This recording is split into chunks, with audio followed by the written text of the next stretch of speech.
सर्वे भवन्तु सुखिनः सर्वे सन्तु निरामया। नमस्कार, जय हिंद दोस्तों, स्वागत है आपका आपके अपने YouTube चैनल पर। आज की इस क्लास में हम कंप्लीट करेंगे सरकार द्वारा चलाई गई महत्वपूर्ण स्वास्थ्य योजनाओं की जानकारी एकत्रित करेंगे। तो ये जानकारी आपके लिए महत्वपूर्ण हो सकती है अगर आप मुख्य सेविका भर्ती की परीक्षा देने वाले हैं, एनएम की परीक्षा देने वाले हैं या अन्य कोई और भर्ती परीक्षा में भाग लेने वाले हैं।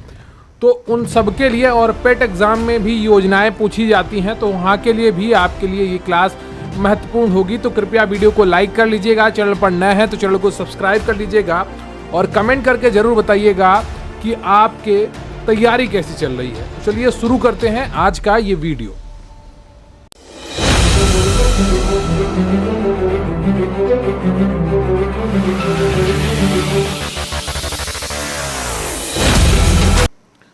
तो सर्वे भवन्तु सुखिनः सर्वे सन्तु निरामया, अर्थात सभी सुखी रहें, सभी रोग मुक्त रहें। प्राचीन काल से ही यह श्लोक भारत के कल्याणकारी राज्य में स्वास्थ्य देखभाल क्षेत्र का मूल बना हुआ है। मूल यानी कि जड़ बना हुआ है। कल्याणकारी राज्य क्या कौन सा होता है, इसको अभी आपको समझना होगा। कल्याणकारी राज्य वो होता है जो निःशुल्क सुविधाएं उपलब्ध कराता है जो जनता की आवश्यकता होती है। स्वास्थ्य जैविक, सामाजिक और सांस्कृतिक पहलुओं से मिलकर बने होने के कारण यह एक बहुआयामी संकल्पना है।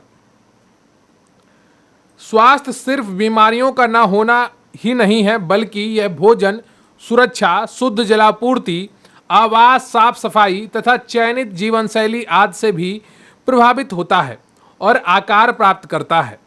इस संदर्भ में WHO भी स्वास्थ्य को पूर्ण रूप से शारीरिक, मानसिक और सामाजिक कल्याण की स्थिति के रूप में परिभाषित करता है, न कि केवल रुग्णता या बीमारी की अनुपस्थिति के रूप में। क्लियर है आपको?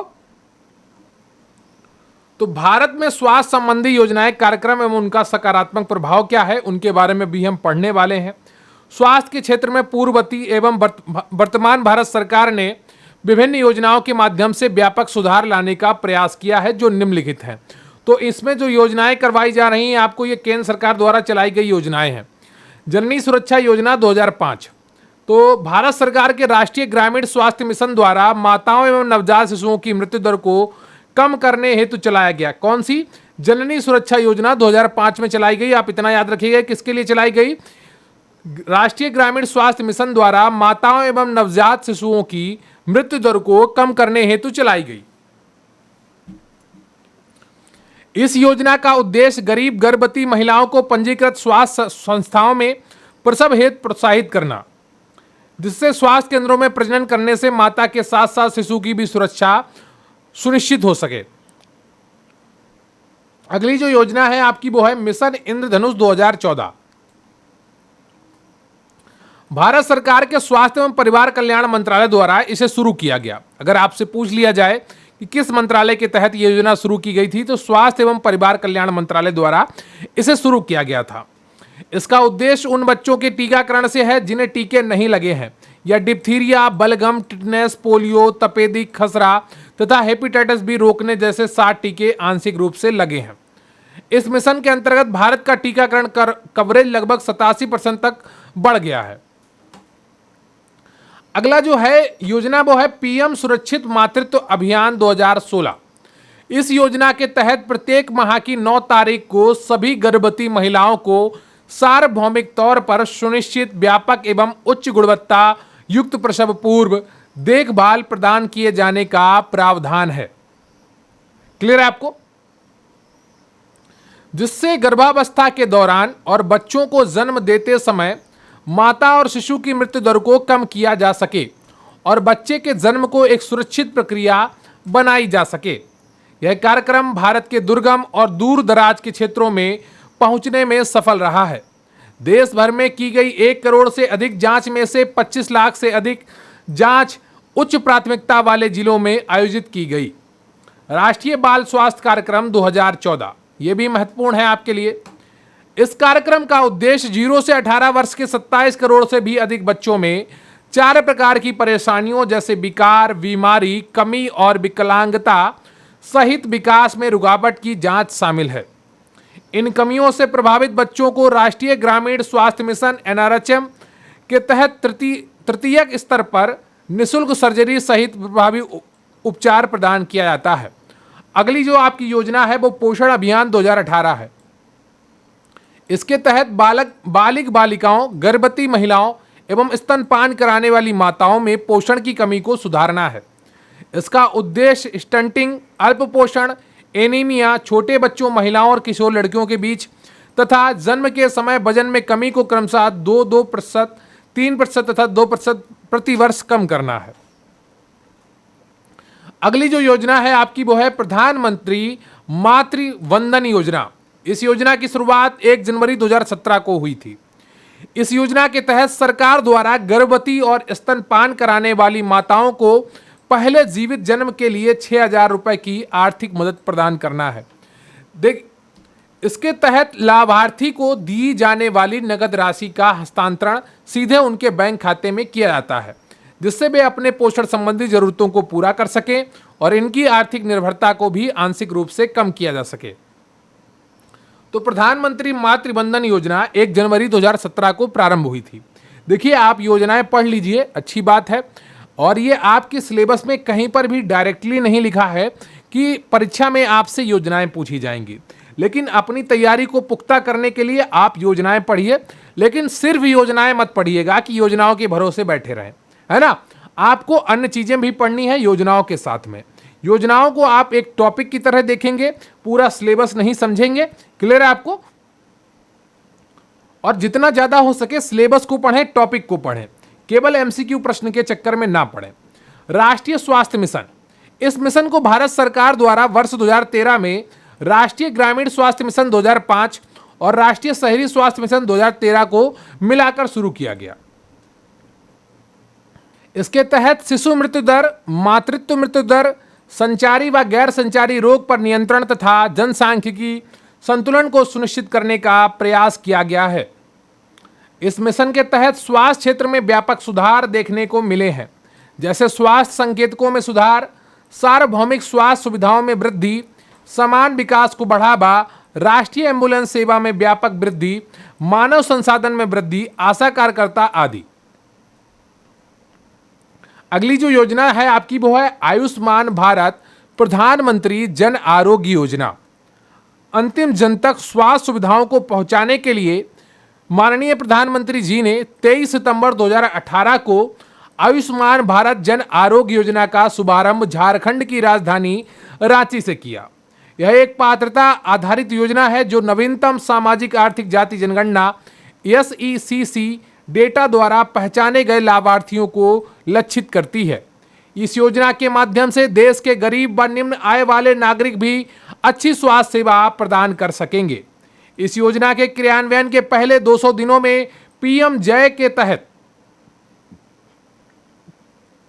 पीएम जय का मतलब है जन आरोग्य योजना। क्या? पीएम माने प्राइम मिनिस्टर और जय से जन, ए से आरोग्य, वाई से योजना। तो पीएम जय के तहत 20.8 लाख से अधिक गरीब और वंचित लोग लाभान्वित हुए तथा इसके तहत 5,000 करोड़ से अधिक का मुफ्त इलाज कराया गया है। अगला जो योजना है आपकी वो है Ayushman Bharat digital mission. Ayushman Bharat digital mission ABDM को आयुष्मान भारत प्रधानमंत्री जन आरोग्य योजना की तीसरी वर्षगांठ के दौरान 15 अगस्त 2020 को लागू किया गया था। वर्तमान में यह कार्यक्रम 6 राज्यों और केंद्र शासित प्रदेशों में पायलट चरण में लागू किया जा रहा है। इसका लक्ष्य एक निर्बाध ऑनलाइन प्लेटफॉर्म का निर्माण करना है। यह प्लेटफॉर्म डिजिटल स्वास्थ्य प्रणाली के भीतर अंतर संचालनीयता को सक्षम करेगा। इस प्रकार यह डिजिटल हाईवे के माध्यम से स्वास्थ्य देखभाल इकोसिस्टम के विभिन्न हितधारकों के बीच मौजूदा अंतराल को कम करने में सहायक सिद्ध हुई है। क्लियर आपको? अगला जो आपके लिए इंपॉर्टेंट है वो है 2017 की राष्ट्रीय स्वास्थ्य नीति। राष्ट्रीय स्वास्थ्य नीति 2002 में लागू हुई थी। उसके 15 वर्ष पश्चात गुणवत्ता युक्त स्वास्थ्य देखभाल सुविधाओं को सर्वसुलभ बनाने के उद्देश्य से भारत सरकार ने भारतीय स्वास्थ्य नीति 2017 का अनुमोदन किया है। नई स्वास्थ्य नीति के व्यापक सिद्धांत व्यावसायिकता, सत्यनिष्ठा और नैतिकता, निष्पक्षता, सामर्थ्य, सार्वभौमिकता, रोग केंद्रितता, परिचर्या, गुणवत्ता, जवाबदेही और बहुलवाद पर आधारित है। इस नीति का उद्देश्य सभी लोगों, विशेषकर अल्प सेवित और उपेक्षित लोगों को सुनिश्चित स्वास्थ्य देखभाल उपलब्ध कराना है तथा योग को प्रभावी रूप से स्कूलों, कार्यस्थलों पर लागू करना। 2025 तक स्वास्थ्य पर किए जाने वाले खर्चे को जीडीपी का 2.5% तक करना, वित्तीय सुरक्षा के माध्यम से सभी सार्वजनिक अस्पतालों में निःशुल्क दवाएं, निदान, आपात तथा अनिवार्य स्वास्थ्य देखभाल जैसी सेवाओं को प्रदान करने का प्रयास किया गया है। क्लियर है आपको? तो ये योजना आपकी कंप्लीट होती है। अब हमारे कुछ संविधान में अनुच्छेद दिए गए हैं जहां पर स्वास्थ्य जैसी सुविधाओं को स्थान दिया गया है। वो अनुच्छेद कौन कौन से हैं उनको देख लेते हैं। अनुच्छेद 39 काफी बड़ा है और इसके ई सेक्शन में लिखा है महिला और पुरुषों को स्वास्थ्य की सुरक्षा प्रदान करना। अनुच्छेद 41 में लिखा है बीमार और निःशक्त लोगों के लिए लोक सहायता, जैसे बीमार लोगों के लिए, कुष्ठ रोगों के लिए पेंशन मिलती है, उनको मासिक दवाई खर्च के लिए कुछ सहायता मिलती है, आर्थिक सहायता। अनुच्छेद 42 मातृत्व लाभ द्वारा शिशु और मां के स्वास्थ्य की रक्षा करना। अनुच्छेद 47 कहता है कि पोषाहार स्तर और जीवन स्तर को ऊंचा करना तथा लोक स्वास्थ्य का सुधार करना, ये किसका कर्तव्य होगा? ये राज्य का कर्तव्य होगा। ये नीति निर्देशक सिद्धांत अनुच्छेद 47 में बताया गया है। क्लियर है आपको? योजनाओं के माध्यम से भारतीय स्वास्थ्य देखभाल परिदृश्य ने जीवन प्रत्याशा और मातृ तथा बाल मृत्यु दर जैसी कई स्वास्थ्य संकेतों में आशातीत प्रगति प्रदर्शित की है। जैसे 2014 में डब्ल्यूएचओ द्वारा भारत को पोलियो मुक्त राष्ट्र घोषित करना, शिशु मृत्यु दर जिसे आईएमआर कहते हैं 2014 में 57 प्रति हजार जीवित जन्म थी, जो आज 34 रह गई है। इसी अवधि के दौरान जन्म के समय जीवन प्रत्याशा 63.80 वर्ष से बढ़कर 68.35 वर्ष हो गई है। डब्ल्यूएचओ ने 2030 तक टीबी मुक्त विश्व बनाने का लक्ष्य रखा है, जबकि भारत ने 2025 में ही इसे प्राप्त करने का लक्ष्य सुनिश्चित किया है। तो ये सारी चीजें हैं स्वास्थ्य के लिए। अब टीबी के लिए अगर आपसे पूछ लिया जाए, आपके सिलेबस में टीबी है, तो भारत सरकार ने 2025 में ही इसे प्राप्त करने का लक्ष्य सुनिश्चित किया है कि भारत टीबी मुक्त करेंगे 2025 तक, जबकि डब्ल्यूएचओ ने 2030 वर्ष को टीबी मुक्त विश्व बनाने का लक्ष्य रखा है। स्वास्थ्य पर खर्चा, तो भारत विश्व में दूसरा सबसे अधिक जनसंख्या वाला देश है, जो अपनी जीडीपी का मात्र 1 से 1.5% ही स्वास्थ्य सेवा पर खर्च करता है, जो कि किसी भी रूप में तर्कसंगत नहीं है।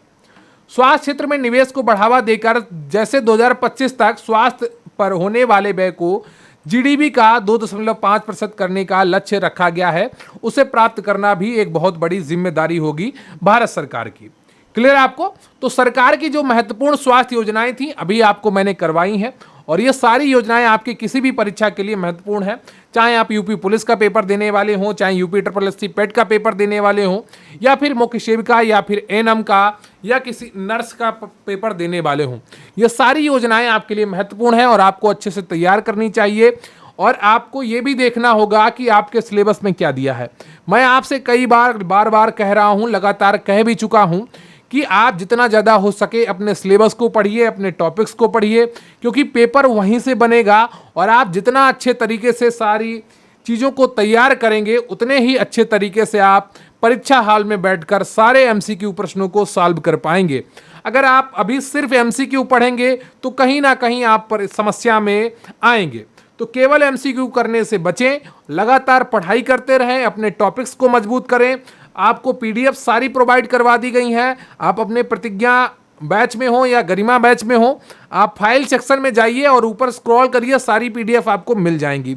तो वहाँ से आप पीडीएफ प्राप्त करके सारी चीज़ें देखिए, पढ़िए, समझिए। अगर आप बैच से जुड़े हैं, नहीं जुड़े हैं तो आप जुड़ सकते हैं, आपका उसका लिंक डिस्क्रिप्शन बॉक्स में मिल जाएगा। और आप अच्छे से तैयारी करते रहिए, अपनी पढ़ाई करते रहिए। तो बहुत बहुत धन्यवाद आपका। Thank you very much. जय हिंद, जय भारत। और कृपया वीडियो को लाइक कर लीजिएगा। चैनल पर नए हैं तो चैनल को सब्सक्राइब कर लीजिएगा। कोई डाउट हो, कोई प्रश्न हो, कमेंट बॉक्स में ज़रूर लिखिएगा।